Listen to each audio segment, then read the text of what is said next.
Hey guys, Chris here, and I'm a Ukrainian Canadian. Today is March 12th, 2023. And let's get to the news happening in Ukraine, shall we? And before I begin, I just wanted to say that I wasn't able to make videos the past week. I was very busy the last week, so apologies for that. And now let's get to Bakhmut because yet again, it's the hottest point, the hottest front line for the Ukrainian forces. They're having a lot of difficulties defending Bakhmut, but you can see to this day, Bakhmut still stands. Whenever you just feel like the Ukrainians are about to pull out, they double down and they have committed to defending the city until I guess things are going to become critical. At this point, I don't know what the Ukrainian Ministry of Defense will gauge as, critical and when they're going to actually need to pull out, when that threshold is going to be met, we don't know. But you can see here on the right, this is a recent picture of just a human wave attack from either the Wagner unit or some Russian conscripts. And these are all the losses that were visually confirmed on this killing field. Pure nonsensical attack. And you can see that here, about 68 confirmed kills by the Ukrainian army. It tells you really just the amount of destruction and senseless deaths that are happening right now in Bakhmut. But you can see that the Russians are committed in taking the city. They really want the city. They haven't gotten a major victory for many months now. And for them, as said previously, Bakhmut seems to be like, taking Berlin in 1945. For Russia, it's really important to showcase some sort of victory. But I understand the Ukrainian strategy here in terms of Bakhmut. If we remember last year, back in April, from March to end of April, the Ukrainians held Mariupol very well, without getting resupplied. They were fully encircled within the first week. Mariupol was not well prepared for defending a city of well over 400,000 people.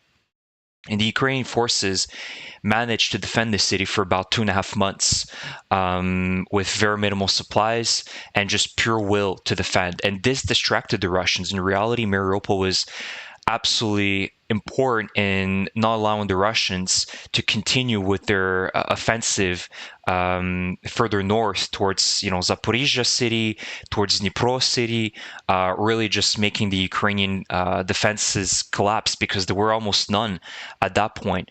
And so Mariupol is kind of the equivalent of what's going on in Bakhmut this year, in the sense that the Ukrainians realize that they're good at defending, and of course right now it's very difficult to do in the offensive because of also the spring thaw that is coming down. I'll show you a video later on of how it looks like on the front lines with this thaw and this Rasputitsa, as they call it. And it's difficult for both sides to really go on the offensive. Now, Russia is purely motivated and is purely able to push because of their human wave attacks, where they just literally don't care anymore how many men they're losing. For them, if it takes 200 men to take a small little settlement just north of Bakhmut, it's okay. And it seems like the Russian Wagner units and the Mobiks, the mobilized soldiers, or whatever else they've managed to scramble together, are okay with that. So you can see, let's take a look at the map with more detail. I think that will be very good to look at as well. So this is Bakhmut right now. And so if we're looking back since the past week, the Russians really got the biggest gains on the north side. So they're really trying to push on this highway that leads into Slovyansk. So I think this is their main goal. They're seeing that they're not having much success encircling Bakhmut, and the Ukrainians are really giving them hell right here. It's the lifeline. There's the two roads that lead into Bakhmut, the T05-04 highway, and also the road through Khromove. So the Ukrainians are really, I think once they lose control over these two highways, I mean, it's going to be critical. But I still have no doubts that the Ukrainian army is going to be able to defend this city before, the Russians are going to be able to take the entirety of Bakhmut. But they're concentrated right now towards really the north, and that's where they're getting most of their success. In taking small settlements and villages all across the highway. So this is very important. I really hope that the Ukrainians understand that if they manage to really start taking swaths of this territory, a serious counterattack needs to happen here within the next couple of weeks. You cannot allow the Russians to continue pushing towards Slovyansk. And you also need to understand the decision of the Ukrainian forces as to why they want to hold Bakhmut. Obviously, it's to distract the Russians to continue pushing most of their soldiers towards the city.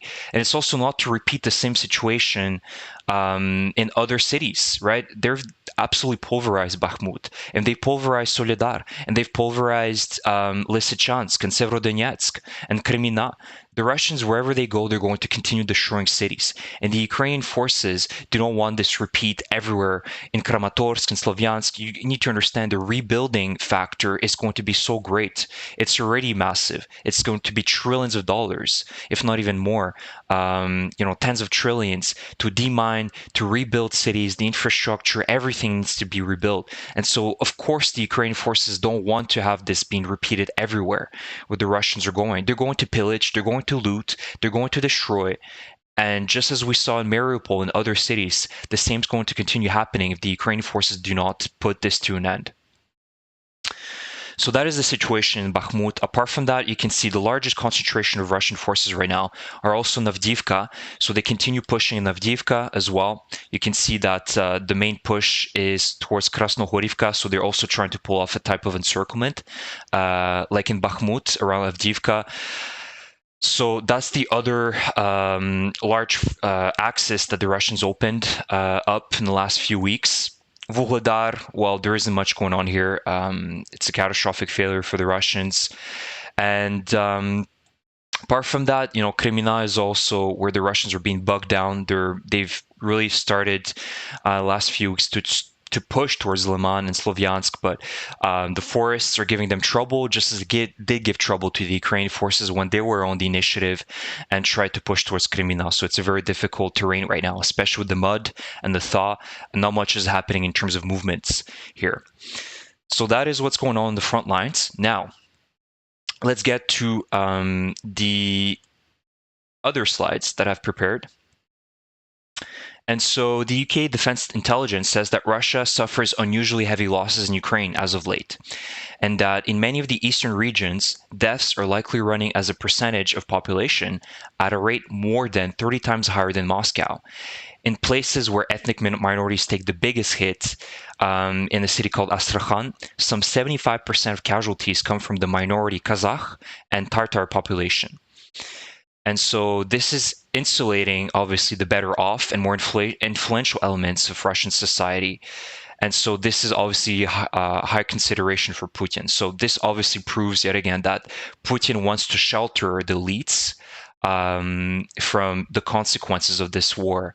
And he just gets rid of all the ethnic minorities, right? He's been sending the Buryats, the Tatars, the Kazakh people that live in, certain regions of Russia, the Tuvans, all these people, they're less at risk for Putin because obviously they're ethnic minorities and they don't, they're not a percentage of the support that Putin has. Putin built himself a very big Praetorian Guard, which some say is about 100,000 people that work within, all the government institutions, right? The administrative buildings, even restaurants, they've infiltrated every single institution in Russia, and they're kind of his eyes and his ears. And so with that also come the elites, the oligarchs, and other people that work within the higher ranks of, government institutions. That's the people that Putin wants to, make them happy, right? Because they're the ones that are keeping his regime together. So that's the number one priority for Putin, is to control and make these people as happy as possible. When it comes down to ethnic minorities, well, he doesn't care about them because he sees that they're likeliness of revolting or creating a massive scale revolt is not as high compared to what the elites can do to Putin. And so, as I've said, his regime stands because of their support. And so this is why we're seeing this massive amount of losses, as well with the fact that they're trying to get a victory in Bakhmut. They do not care how many Wagner units, how many of these ethnic minorities they're pushing down there, because, well, they know that at this point they're not going to be able to have an impact at putting down the Putin regime. So this is an interesting post by the Institute of War. And they're saying that the Russian Foreign Ministry spokesperson, Maria Zakharova, she confirmed that there is infighting in the Kremlin's inner circle, and that the Kremlin has ceded centralized control over the Russian information space, and that Putin apparently cannot readily fix it. During a panel discussion, Zakharova said that the Kremlin cannot replicate the Stalinist approach of establishing a modern equivalent to the Soviet Information Bureau to centrally control Russia's internal information space due to fighting among unspecified Kremlin elites. Now, there's a few points I wanted to mention. Is that I personally don't see that. Visually and also in the information sphere, I think that Russia still does control very well the narrative within its country, that it still is capable of really making the Russians believe that this is an existential fight and that they're truly fighting NATO. And you just need to ask, the grand majority of the Russian people still believe that this war, that they're on the right side. And so I don't think that this is quite true and that they're losing complete control. But Russia has lost the information war a very long time ago against the West, right? Russia was pretty good at, with their troll factories and their just spread of chaos within the Western media to really to make it as confusing as possible who's good and who's bad in this story, right? But now we've seen that Russia is losing absolutely nobody believes them, to the point where you see Lavrov doing a conference in India and being laughed at when he's saying that we didn't start this war, it was Ukraine. And then you have even Indian journalists and Indian ministers or officials, government officials, laughing at his face when he's saying things like that. Russia has completely lost that war, which is the information war. This is the war that I'm fighting currently with these YouTube videos, trying to show you the truth about Russia. Anyway, it's also another important thing is that obviously earlier this week there were major protests in Georgia, and you can see that more and more Russia's losing control over these post-Soviet blocks in the eastern side, right? All the Stan countries, Kazakhstan, Turkmenistan, Tajikistan, you have Georgia, Moldova.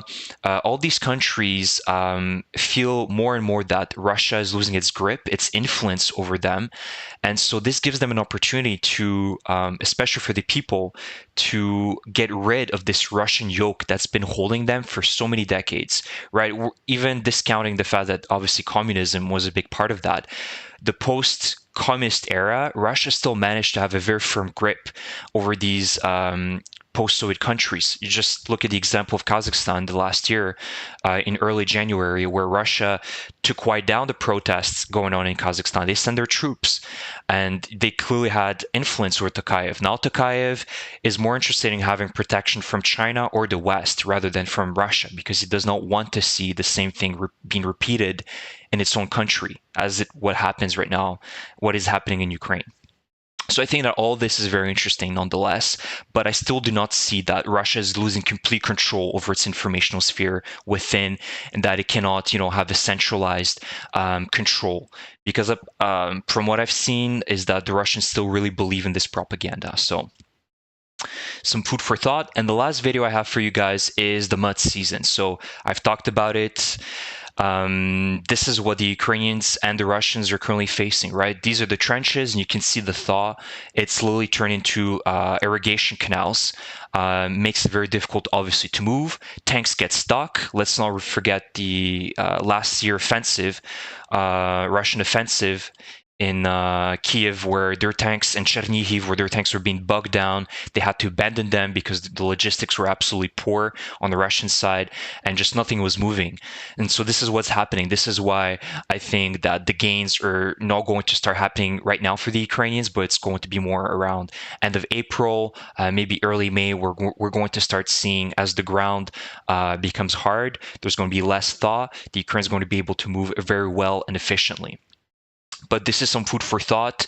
This is a spring season in Ukraine, and so this can be an explanation as well as to why the Russians are also very incapable at taking Bakhmut right now and other cities that they've were given as an objective back in late January to take.